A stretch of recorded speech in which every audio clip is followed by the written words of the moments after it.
Assalamualaikum warahmatullahi wabarakatuh. Kembali lagi ke channel YouTube saya.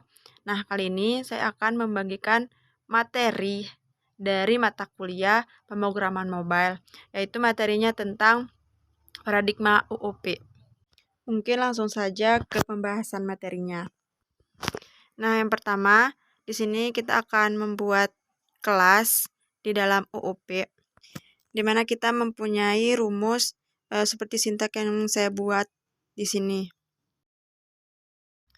Nah, di sini kita akan membuat kelas di mana variabel jumlah .karyawan adalah variabel kelas yang dibagi ke semua instance atau objek dari kelas ini.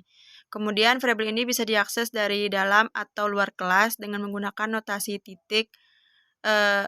Contohnya karyawan dot jumlah atau karyawan titik jumlah underscore karyawan. Kemudian metode underscore init underscore dalam kurung adalah metode konstruktor, yaitu metode khusus yang digunakan Python untuk menginisialisasi pembuatan objek dari kelas tersebut. Fungsi-fungsi di dalam kelas atau disebut metode, pendefinisiannya sama dengan fungsi pada umumnya. Hanya saja harus ada argumen pertama bernama self. Pada saat pemanggilan fungsi, argumen ini otomatis ditambahkan oleh Python, atau Anda tidak perlu menambahkannya pada saat memanggil fungsi.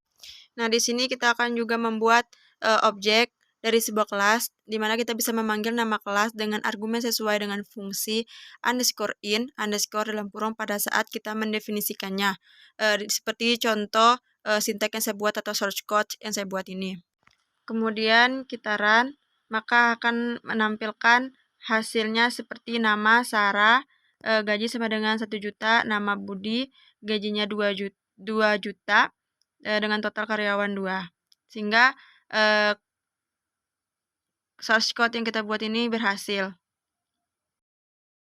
Selanjutnya kita akan mengubah atribut objek, di mana kita tinggal menambahkan source code yaitu print atau dalam kurung setelah mengubah, kemudian karyawan 1 sama dengan karyawan Ratna, nilainya 100, kemudian karyawan 2 sama dengan karyawan Bambang dengan nama Bambang dengan nilainya 200, kemudian karyawan 1 menampilkan profil dan karyawan 2 tampilkan profil.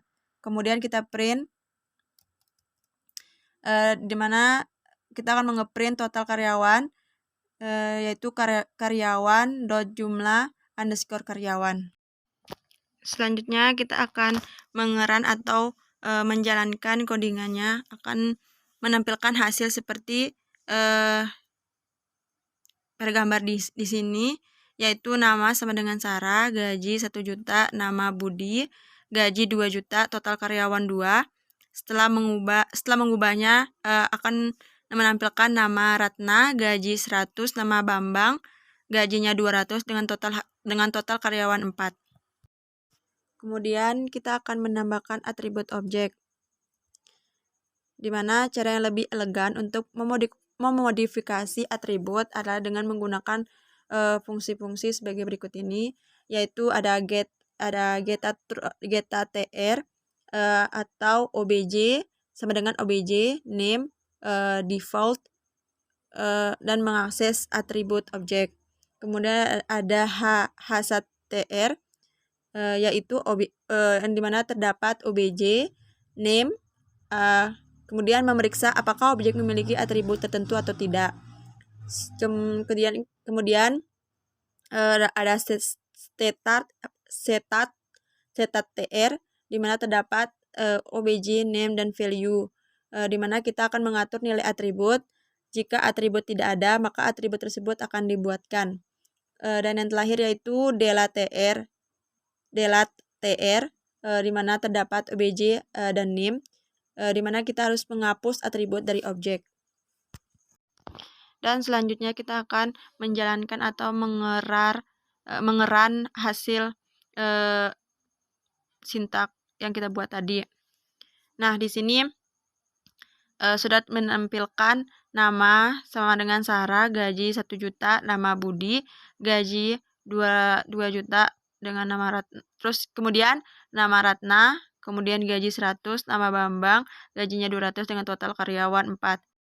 Dan di sini saya menggunakan nama file kelas sederhana 4.py, di mana hasil runnya sesuai dengan sesuai gaji Bambang yang tidak ada. Tapi untuk line print total karyawan underscore karyawan tidak dapat dieksekusi karena di dalamnya terdapat fungsi yang mewajibkan gaji harus diisi. Selanjutnya kita beralih ke atribut kelas built-in. Setiap kelas di Python memiliki atribut built-in atau bawaan yang bisa diakses menggunakan operator titik. Atribut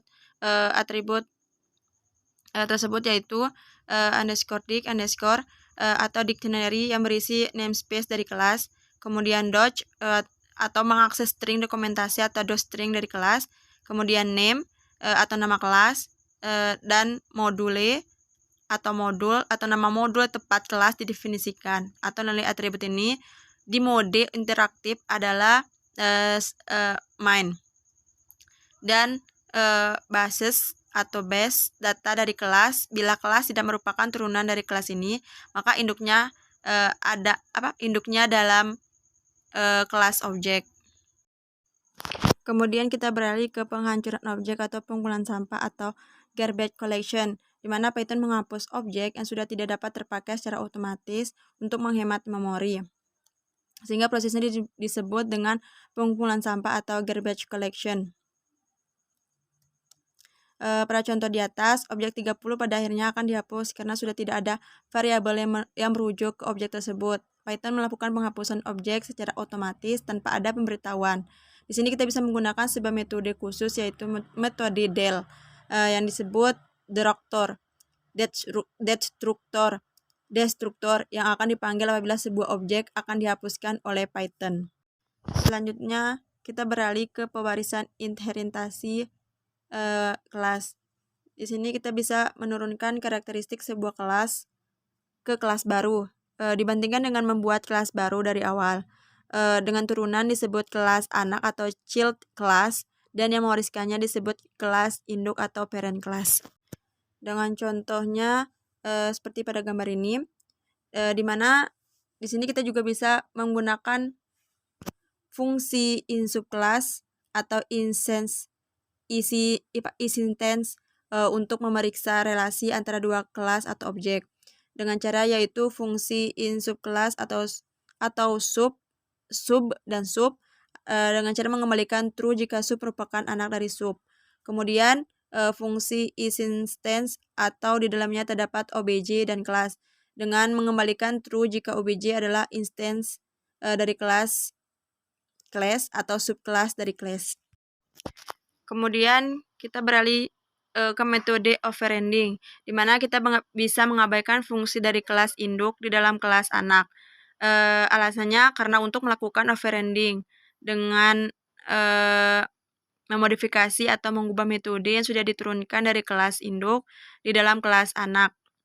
Dengan contohnya seperti berikut. Kalian perhatikan pada contoh di atas bagaimana kita mengabaikan metode dari induk dan mendefinisikannya sendiri metode dengan nama yang sama di kelas anak, dan dijalankan adalah metode yang ada di kelas anak. Selanjutnya overloading operator. Misalkan kita membuat sebuah kelas vektor untuk menunjukkan vektor 2 dimensi dengan apa yang terjadi bila kita menggunakan tanda plus untuk menjumlahkan keduanya.